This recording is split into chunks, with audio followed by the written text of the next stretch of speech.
A scourge is defined as a whip that has been historically used as a brutal form of punishment. It could also metaphorically describe a person or thing that could bring great suffering or desolation. The only thought left was the paralyzing fear that it could happen again today, or tomorrow. In the world of the Transformers, the Decepticons certainly hope to bring that upon those they conquer, with the arrogant leader of the sweeps, Scourge. Hey, you're not supposed to be in here. Who says?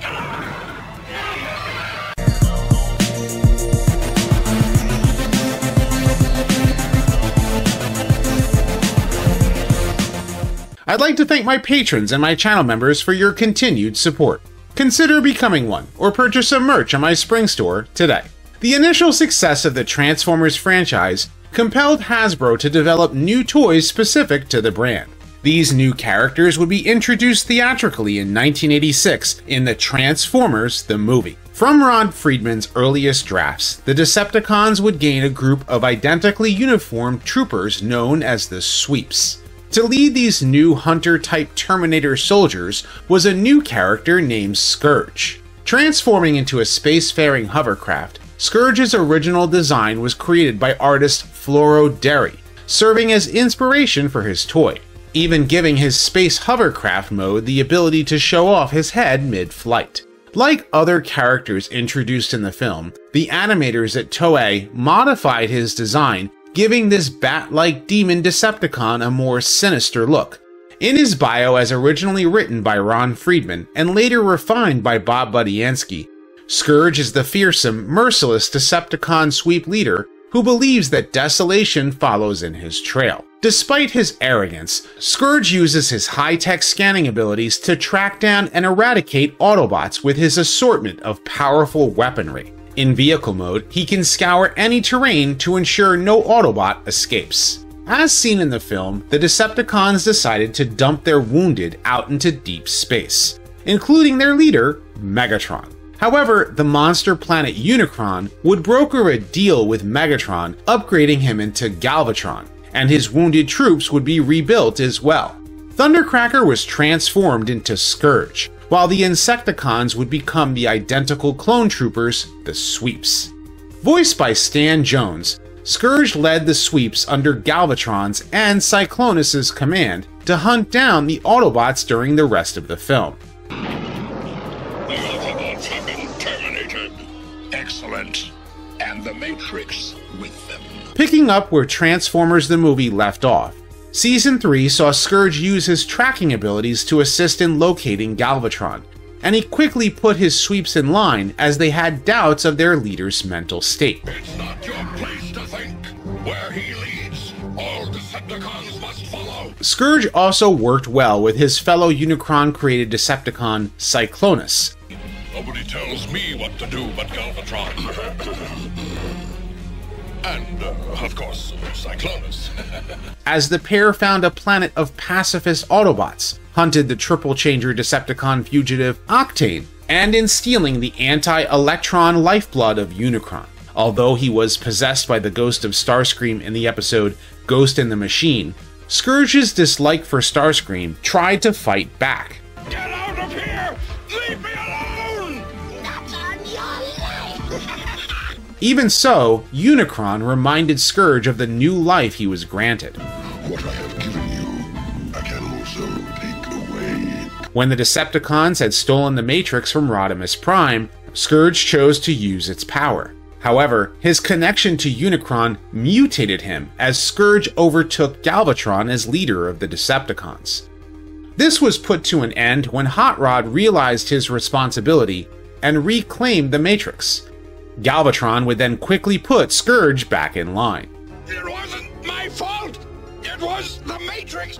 The Matrix! This too is the fault of the Matrix! These independent moments of Scourge made some wonder if remnants of Thundercracker had begun to surface. But that is a discussion for another day. You lie, Starscream! Silence, you fool! Scourge's figure was re-released in 1987 as a Target Master. His partner, the violent and hot-headed Nebulan, Fracas, transforms into an incendiary cannon that gives Scourge the firepower needed to burn down any Autobot prey. As seen in the series finale, The Rebirth, Scourge was one of the Decepticons who had come to Nebulos and teamed up with its evil inhabitants, the Hive, as Fracas became his target master partner. From there, they would retrieve the key to the plasma energy chamber, as they battled the Autobot headmasters and target masters. I don't care about your petty feud! I obey Zarok! We go, now! Very well, Fracas, but this argument's not over yet. Scourge's target master figure was not released in Japan, and the Japanese continuity ignored the events of the Rebirth, continuing with their own series, The Headmasters. Both Scourge and Cyclonus were still present to serve Galvatron as they tried to impress the new Decepticon ninja consultant, Sixshot. Outside of the comic adaptation of the film, and the one-shot retelling of the cartoon episode The Big Broadcast of 2006, Scourge was mostly absent in the US Marvel Comics. As such, he prominently appeared with a design closer to his toy in the UK exclusive stories. In Target 2006, Scourge had time traveled during the events of the movie back to 1986 along with Galvatron and Cyclonus. However, Galvatron's plan was thwarted by the Autobots, forcing them to return to their present. Galvatron returned to the past, leaving Cyclonus and Scourge under Shockwave's command. The duo found themselves continuing to battle the bounty hunter, Death's Head, and upon Shockwave's death became leaders of the Decepticons. Scourge and Cyclonus were formally introduced to the US stories with the release of their Target Master toys. Among the Decepticons under Scorponok's command that had traveled to Nebulos in the present day, Scourge was among those to become Target Masters. To make this work within the UK stories, a time portal created by Unicron forced Cyclonus and Scourge back in time to join up with Scorponok. However, their time in the present created a rift that threatened the destruction of all space and time. To restore the timeline, Scourge willingly sacrificed himself by jumping directly into the rift. After G1 ended, Scourge's name was used on a few different and completely unrelated Transformers characters in order for Hasbro to keep up the name trademark. This trend began in 1999 at the tail end of the Beast Wars toy line. Transforming into a Transmetal 2 Locust, this version of Scourge was despised by his fellow Predacons for his habit of testing his biological and chemical warfare on them. While it was too late to add him to the cartoon, Scourge did briefly appear in stories years later, including being part of a Predacon insect squad in IDW's Beast Wars comics. In 2001, Hasbro imported the Japanese Transformers anime Car Robots as Robots in Disguise, and applied the name Scourge to the character known as Black Convoy. His figure was redecoed from G2 Laser Optimus Prime, and transformed into a tanker truck.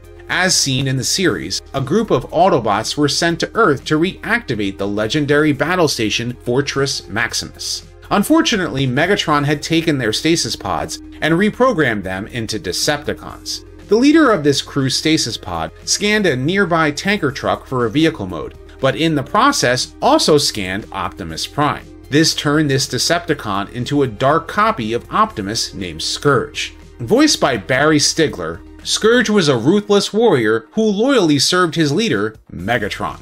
Overwhelming power applied with absolute and devastating precision, and all to serve you, Megatron. Heavily armed for battle and attacking with his Sword of Fury, Scourge effectively led the Decepticon commandos with a furious temper. Sword of Fury! Goodbye, Optimus! However, when memories of his original mission came to the surface, Scourge repurposed it into evil ambition as he activated Fortress Maximus and ordered him to attack his leader. I'm my own master. I have my own goals. I don't take orders from inferiors. Much to Scourge's dismay, Fortress Maximus could not be used for evil purposes, and Galvatron reprogrammed Scourge to fall back in line. Despite Optimus Prime's attempt to convince him to switch sides, Scourge refused to listen to reason. The Decepticons exist only to serve Galvatron and to destroy his enemies. Once the Autobots defeated the Predacons and Decepticons, Scourge was among those captured aboard Fortress Maximus to be brought back to Cybertron. While this version of Scourge wasn't the first dark clone of Optimus, his popularity sparked a trend of recoloring Prime into a black, gray, and teal color scheme under a new name, Nemesis Prime. In addition, this version of Scourge also received a few toys under both his US and Japanese names.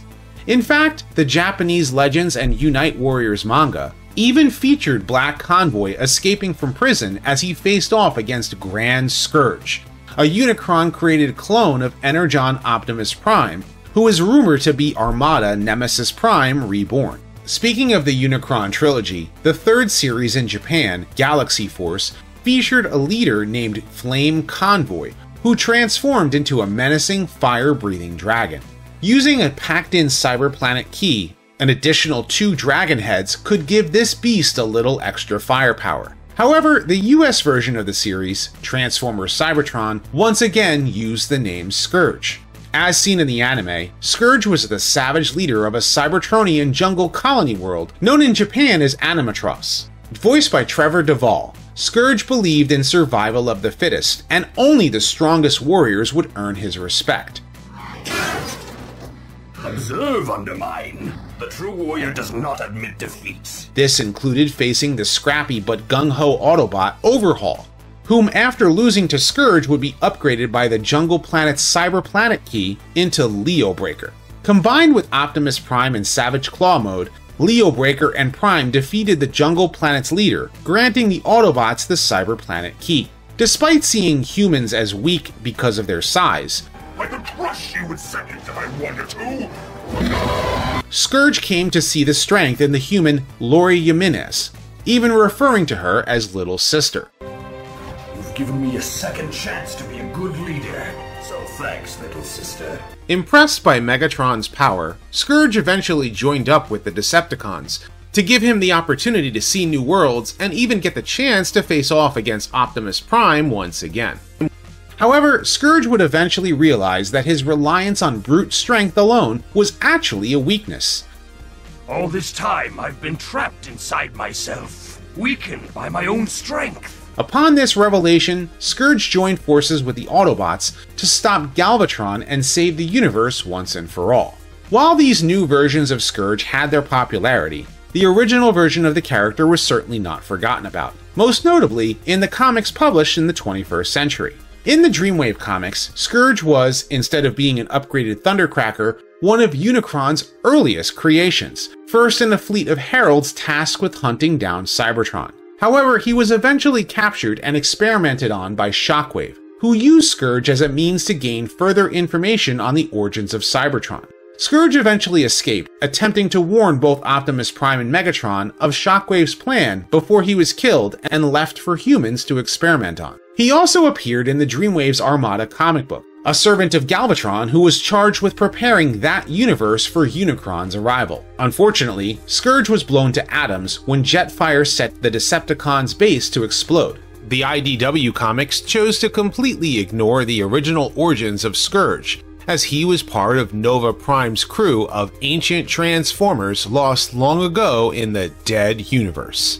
After escaping into the living universe in present day, Galvatron had merged with the Dead Universe's evil entity known as the Heart of Darkness, which granted him the power to resurrect dead Transformers. Tossing a dying Scourge into a solar pool on Gorlum Prime, Scourge emerged while the dead inhabitants of Gorlum Prime were recreated into his army of sweeps. Unbeknown to the Decepticons, this was all part of the plan of the evil Dead Universe entity, the D-Void, that merged Scourge and the sweeps into a monstrous being known as the Decepticon. While this beast attempted to devour Vector Sigma, Optimus Prime saved Cybertron when he opened the Matrix of Leadership, purifying Cybertron and destroying the D-Void along with Scourge and the sweeps. In addition to these appearances, Scourge has had a few new figures as well, including the die-cast recreation of his G1 self in the Titanium line in 2006, a BotCon exclusive retool of Cybertron Sideways in 2009,